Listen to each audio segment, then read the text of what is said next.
Assalamualaikum warahmatullahi wabarakatuh. Perkenalkan, nama saya Rani Angelina, NIM 19108240067. Saya berasal dari kelas 6D PGMI. Di sini saya akan melakukan ujian tengah semester pada mata kuliah Strategi Pembelajaran IPS. Soal yang pertama, jelaskan langkah-langkah merumuskan tujuan pembelajaran IPS di MI atau SD yang baik dan benar. Langkah-langkah merumuskan tujuan pembelajaran yang baik dan benar. Yang pertama, merumuskan indikator pembelajaran.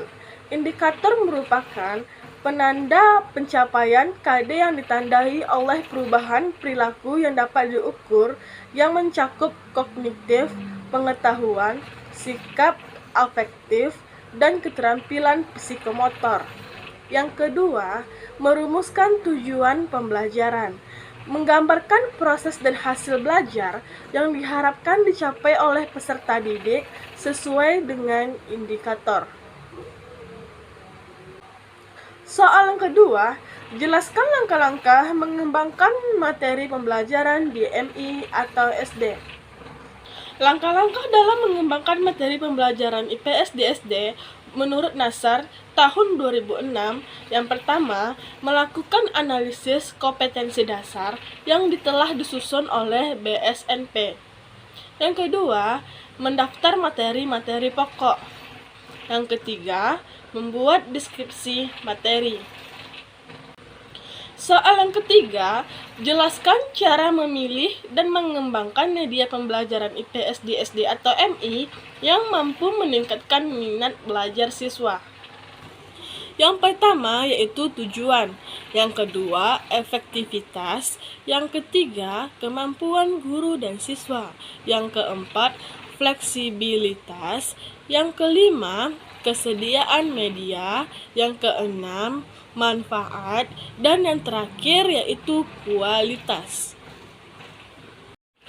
Soal yang keempat, bagaimana cara guru membuat pembelajaran menjadi aktif, inovatif, kreatif, efektif, serta menyenangkan dalam pembelajaran IPS di MI atau SD.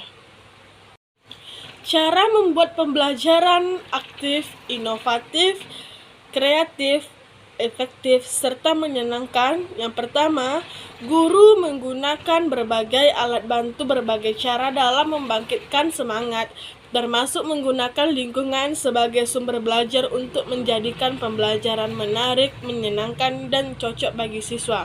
Yang kedua, guru menerapkan cara mengajar yang lebih kooperatif dan interaktif, termasuk cara belajar kelompok. Yang ketiga, guru mendorong siswa untuk menemukan caranya sendiri dalam pemecahan suatu masalah untuk mengungkapkan gagasannya dan melibatkan siswa dalam menciptakan lingkungan sekolahnya. Soal yang kelima atau yang terakhir, jelaskan cara Anda mengelola kelas yang siswanya dominan bermain dan bertengkar satu sama lain. Cara mengelola kelas yang siswanya dominan untuk bermain. Yang pertama, mengatasi suasana bermain saat belajar. Yang kedua, berikan suasana belajar yang lebih nyaman. Yang ketiga, sesuaikan dengan minat anak. Yang keempat, berikan hadiah untuk anak agar anak tersebut lebih semangat belajarnya. Yang kelima, gunakan game untuk membuatnya tertarik dan membuat anak tidak merasa bosan. Cara mengelola kelas saat anak sedang bertengkar. Yang pertama, segera memisahkan keduanya. Apabila kita sebagai guru perempuan tidak mampu untuk memisahkan anak tersebut, sebaiknya kita meminta bantu pertolongan kepada guru laki-laki yang ada di sekolah tersebut dan hentikan pembelajaran sementara. Yang kedua, suruh kedua anak tersebut untuk berdiri di depan kelas. Buatlah salah satu dari mereka menerangkan permasalahan, kemudian diikuti yang lainnya. Jangan biarkan ada yang memotong pembicaraan ketika salah satu dari mereka sedang berusaha menjelaskan. Tentukan permasalahannya. Dengan cara ini diharapkan siswa dapat menentukan titik permasalahan dan melatih melihat dari sudut pandang orang lain. buat mereka baik kembali, karena ini sangat penting, karena inti dari proses pembelajaran ini adalah membuat keduanya kembali membaik, rujuk, atau berdamai. Sekianlah jawaban ujian tengah semester mata kuliah strategi pembelajaran IPS dari saya. Apabila ada kesalahan, mohon dimaafkan. Assalamualaikum warahmatullahi wabarakatuh.